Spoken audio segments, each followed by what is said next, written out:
This episode is proudly supported by Anchor Food Professionals, makers of mainland cheese. Here's Andy Sy from the Notting Hill Hotel. We've been using them for a few years now, using their tasty and mozzarella cheese. We go through about 135 kilos a week at the moment, so a huge number. So we use it for our garlic bread, our pizzas, our parmas, our bechamel, our cheese sauce for our croquettes and arancini, throughout our lasagnas, anywhere we can really. It's such a good product. You know, having the freshest chips to your freshest chicken to a freshly crumbed schnitzel and topping up with a really high quality cheese is amazing. For more information, go to anchorfoodprofessionals.com.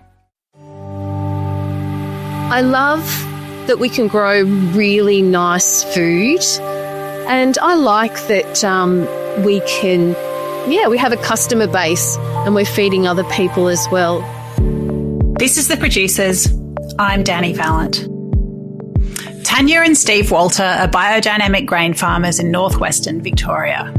Burrum is a place of dark, cracking soil and grey loam, red clay and sand, underpinning fields and wildlife reserves which attract native birds. The Walters grow oats, wheat, barley, lentils and rye according to biodynamic principles. It's a life of creativity, variety, challenge and meaningful rewards that go beyond yield and balance sheets. This episode is part of our miniseries around Grainz, a gathering of producers, bakers, brewers and sourdough enthusiasts. Listen to our episodes with Nick Shelley and Valli on dirty linen. They're also centred on Grainz. My name's Tania Walter, and I've been farming for 36 years at Burrum on beautiful Wachabalak country. And I farm here with my husband, Stephen, who's been farming for 46 years. We've done a mixture of both conventional and organic farming, biodynamic specifically, and enjoyed all facets of farming and even having sheep when we had sheep. So we've been in it for a little while now. We're situated 45 minutes from the Grampian National Park, which is also called Garrawerd.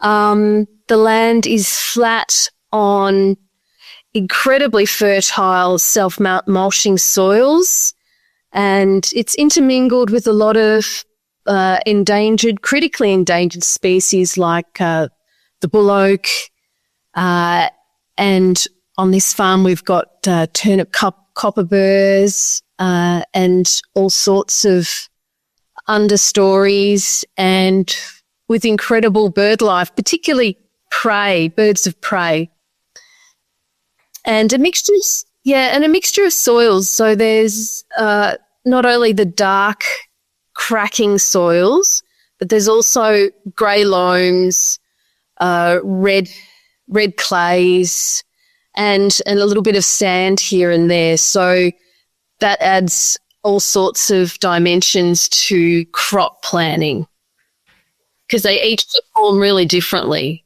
We grow oats, wheat, barley, lentils, and we have a range of heritage wheats, which is really exciting because we started planting those in 2020 from little satchels from the Gene Bank in Horsham. Tania and Steve are partners in business and life. She tells the story of finding the right man in the perfect location and why she loves farming despite its many challenges. We met in Stawell. That's a little township 50 kilometres south of here.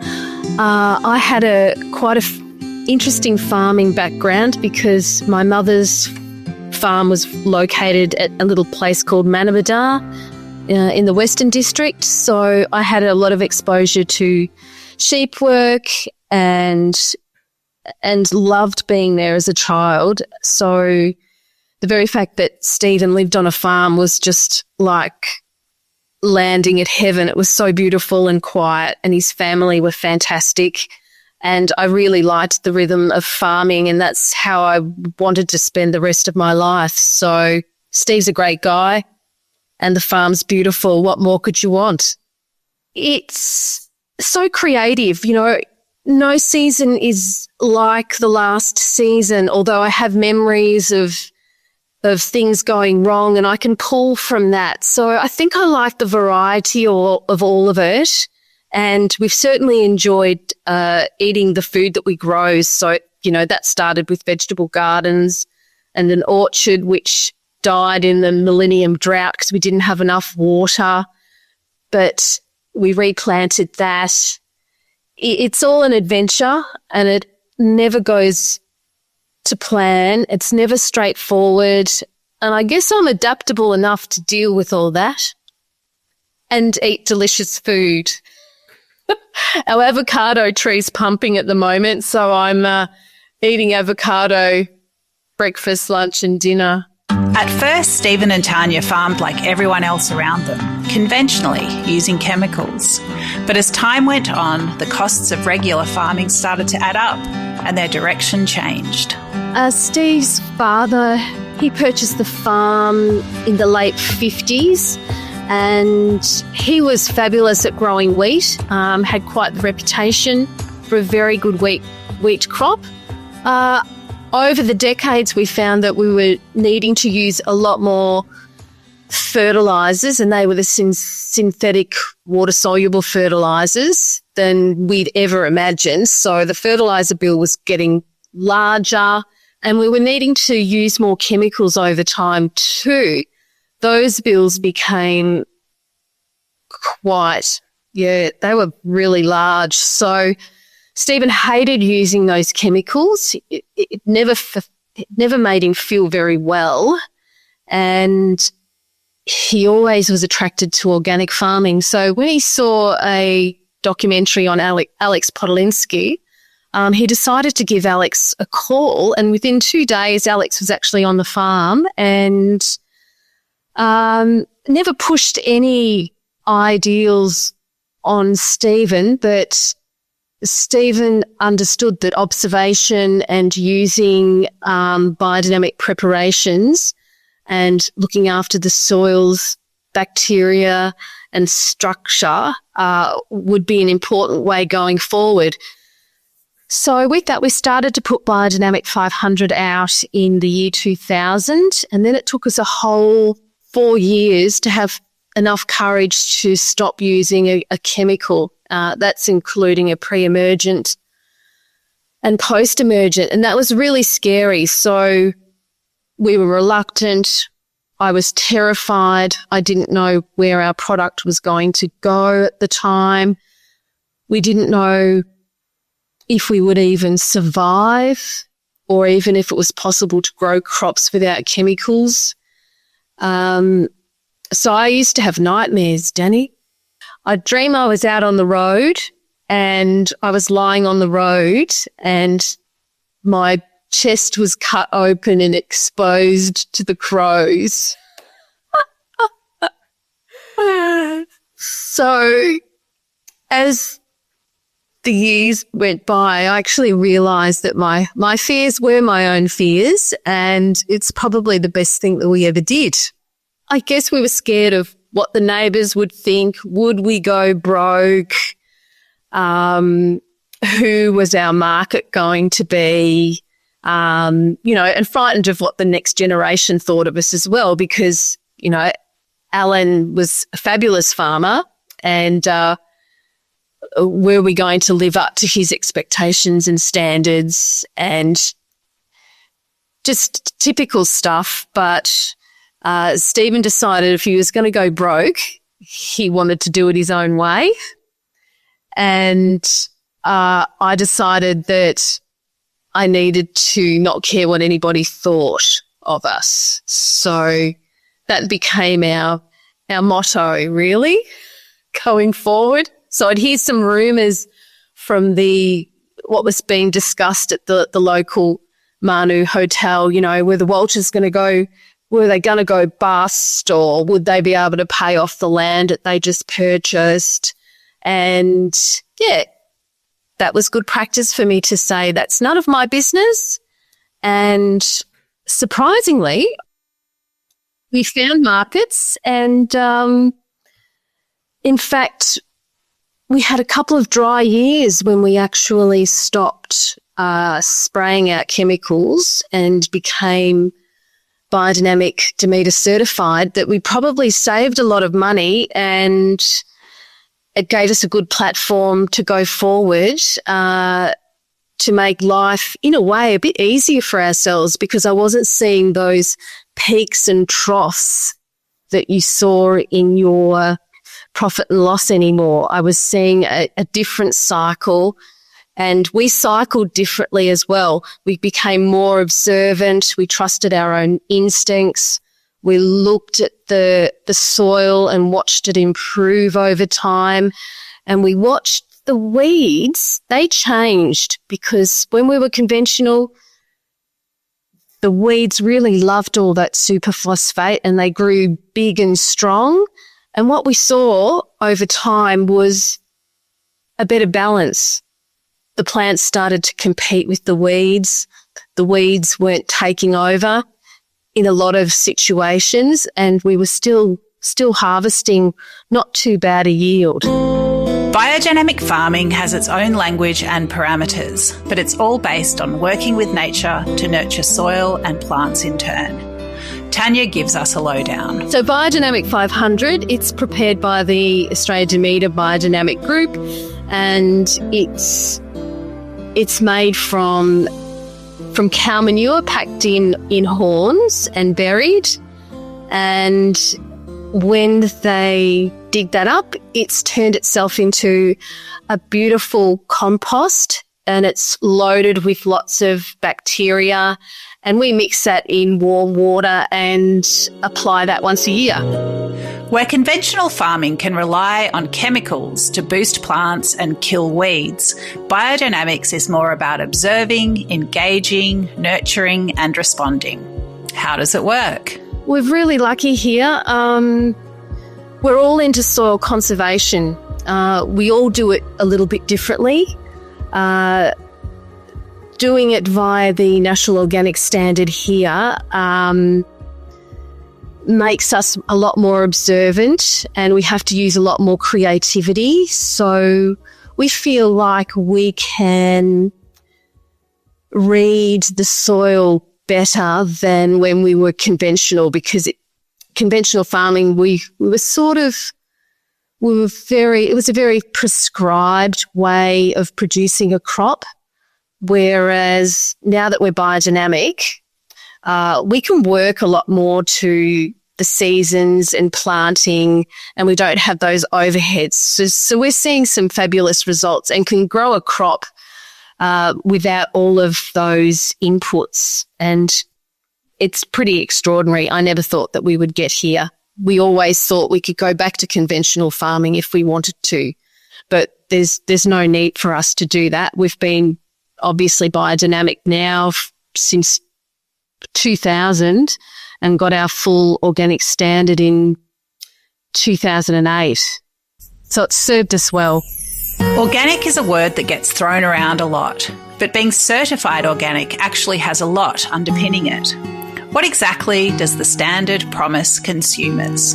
Because we're audited National Organic Standard, there's a lot of things that we need to do to achieve that audited standard. So we have a full audit once a year. It can take me a whole day. It can take a couple of hours after the audit. I can spend a few days getting prepared.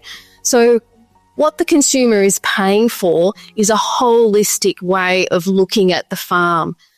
So to have a National Organic Standard, you have to conserve your environment. So we've fenced off a lot of areas. You need to balance the way you crop. When we were conventional, we could put more crops in and get a return. That would help with our budget and bottom line. But because we're with an organic standard, we need to actually grow our own fertilizer. So it's those cover crops that we're going to green manure or turn in carefully to the soil, which actually helps improve your soil carbon level. that's what you're paying for. So we can't crop every paddock every year. So that's really what's affecting the yields here, because we're going to look at the soil. We're only going to crop the portion that we feel will be able to sustain a crop. And that can take a couple of years to get to that position. That's why you're paying more. You're paying for us to put more carbon in the soil, and you're paying us to look after those areas that we've conserved. After the initial bad dreams where I lost quite a lot of sleep, I found over time, because we've, kept good records financially, that it's actually made it easier on my nervous system without the pressure of having to pay all of those chemical and fertilizer bills back. What also has made me feel less nervous is we've seen a change in the soil. So that's been very, very rewarding. It has a certain crumb to it now, and a certain smell that I never experienced before. I never felt like actually eating my conventional crops, but I really want to eat my Australian Demeter certified biodynamic crops. Everyone does it really differently, Dani. And we really get along with our conventional farmers. We've spent, weeks planting trees with them, sitting on the back of CFA trucks with them. We're technically all environmentalists. Steve and I, we just prioritise food a lot. Not everyone prioritises food. And soil, that's a huge one. We really prioritise the soil. Science is fantastic, and it's catching up with organic farming. Sometimes some organic farmers have been told, just keep what you doing what you're doing, the science will catch up with you. So, we love science, and there's plenty of science about biodynamics and Biodynamic 500 too. There's been lots of tests done on how fantastic that is, and when it comes to microbes. And also La Trobe University came to the farm, and they took probes into the soil, and they found that our water infiltration rate had improved greatly. And compared to some conventional farms, it was up to 7 times better water infiltration on the biodynamic certified farmers, which was interesting. Farms always roll with the seasons, but there's not really a slow period. Tania shares the rhythms of the year. We can create jobs when we need to, so it's pretty much all the year round for us, because once we've harvested, we need to get started on cleaning the crops, and there's an awful lot of weeds to get out of our crops. So we can't put new season's produce on people's tables, or as it be in the flour mills, because we supply a lot of millers with biodynamic grains. So we've got to get it cleaned. So that's usually the task that we do February, March, April. Within that cycle, we're controlled by the weather. So if it suddenly rains, we have to stop cleaning and then start working up paddocks carefully for seed beds, for planting whenever that may be. And that can be, we can start planting sometimes end of April for cover crops, which we usually plant half the farm in cover crops. So that can be 1,500 acres. Then we might wait for another month or two after some weeds have emerged, because that's an important way that we can knock out the first flush of weeds, because we're not allowed to do that chemically because we've got a national organic standard. So over that period while we wait, we can probably get back and do a bit more bagging off in the cleaning shed.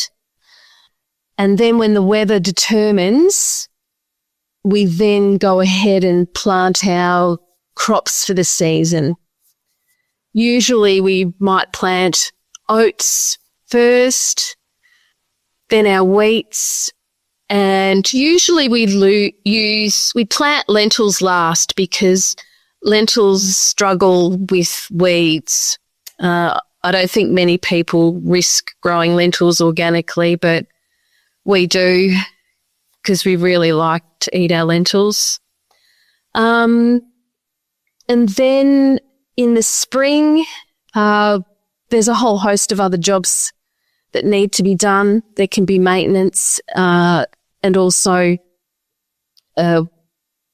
we tend to do a lot of our weeding, any hand weeding that needs to be done around the trees that have been conserved. So we do a bit of tree planting, and then it's pretty much time for harvest again. So there's really, at the moment, there's just 3 of us working on the farm, but I have created jobs in the past if family come home. So we've done a bit of milling in the past and various other activities. Wheat isn't just wheat. There are thousands of varieties of this foundational grain. Tania Walter talks through some of their special crops, including a variety developed in honour of legendary baker John Reed, founder of Trentham's Redbeard Bakery. The special crops, they are purple straw, Yakora, which is a red wheat, and we've grouped together a mix of some really hard purples, and we've called that Hot Scotch Landrace after the late great John Reed, who was a fabulous guy and really supported all of the local farmers and the local sourdough bakers throughout Victoria and the world. So it's a tribute to John, who we think of regularly because, he was so encouraging. He had some really great ideas, and you listen to you always listen to what John said, and more often than not you actually did what John said, as challenging as that was sometimes. So I never thought that we would be planting heritage grains, because I had a bit of a dabble of it at that in 2008, and we couldn't find a market for it, believe it or not. Couldn't find a market for Coruscant. So in 2020, when we had a little bit of time, and Jackie and Nick from Blue Wren Bakery said that we should plant their gene bank seeds, I've got to admit to be very reluctant about that, but we had time, because we all had time in 2020, 2021 to do a few extra things in Victoria.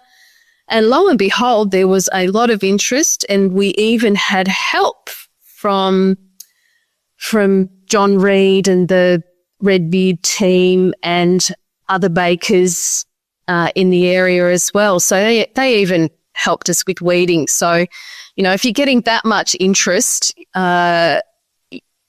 you obviously need to run with that. It was great fun, and from the initial planting, I think there's about 44 little seed packets. We've now built that up to, I think we've planted about 70 hectares of Yakora this year, and there's now 20 hectares of purple straw and 20 hectares of the Hot Scotch Landrace. They're like nothing we've ever seen before. They act really differently in the stone ground mills. They smell differently, and they make some pretty interesting loaves of bread. So it's been really fun. Grain is often taken for granted. Isn't it just the stuff that holds up bread? Why does it matter that people like Tania and Stephen grow grain with care for the product and the land that supports it? People really need to care about grain because it feeds a lot of people. And I think going forward, if the population's going to increase, we're going to need to look after our food bowl. Wheat is something that we can grow, and wheat is something that adapts with the human influence. So I think it's going to be important going forward that we look after all of those elements, because they might be under pressure at some time, and we can't take our food or our topsoil for granted. Well, we're finding that these grains are reacting differently to weather events. So, for instance, this year on the 26th of October, we had an incredible storm, and it dropped 30 millimetres of rain on our heritage grains. The purple straw, it recovered from a dry spell so well, it's unbelievable. We found some of our other types of grains didn't respond as well. So that's going to be important going forward when and if climate becomes more unpredictable. So having that particular species, we'll keep that in our system. What a great result that was. As a grain farmer, there are pleasures of production and engaging with consumers. But there are also sensory pleasures on the farm. Tania talks about grain sounds and their whispered messages about what's going on in the fields. I've done a lot of cycling, riding my bike around the district, and I would listen to the conventional crops and they sort of sound and now I listen to the biodynamic crops because they sound like this. They just sound a bit softer because they're not force-fed with nitrogen-based fertilisers. They're a bit shorter, they're more upright, they're a different colour, and they don't have heavy dark green leaves. So they sound differently. So I get joy every time I walk into a crop, unless there's patches of weeds in it that I don't like. Something we have to put up with. We don't always get it right, Dani, and we have patches of weeds at times. And, just go around and look at the better patches. There's always some better patches somewhere, and they're not quite like conventional fields. So you've got to get over that. I like the look of ours these days. It's a bit of diversity. It's got to bring in a few insects and things. Farming is varied, busy, creative, and endlessly tapped into seasonal cycles. What does Tania love most about what she does? Well, I love where I live for a start.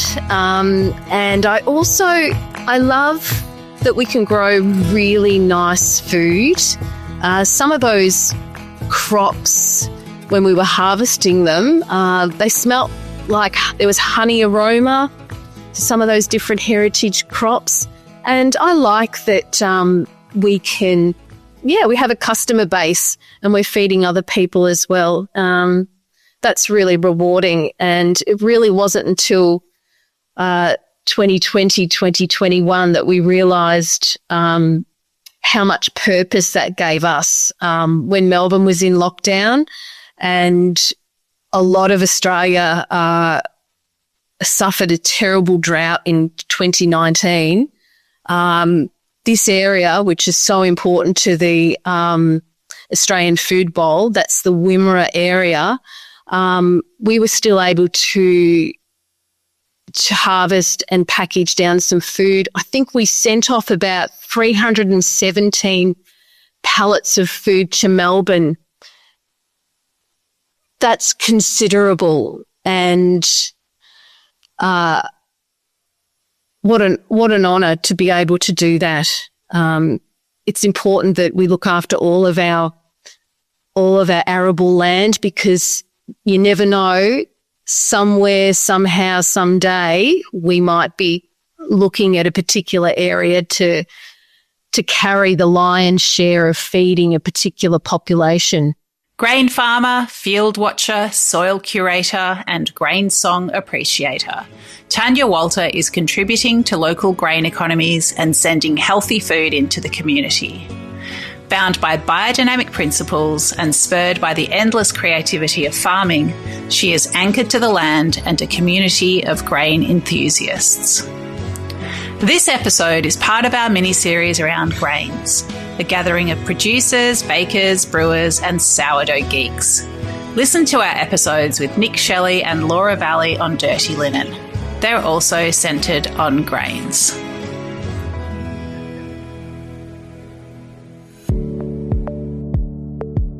This is The Producers, a Deep in the Weeds production. I'm Dani Valent. Stay tuned as we talk to some of Australia's best farmers, makers and growers. Follow us on Instagram at Producers Podcast or contact us via deepintheweeds.com.au.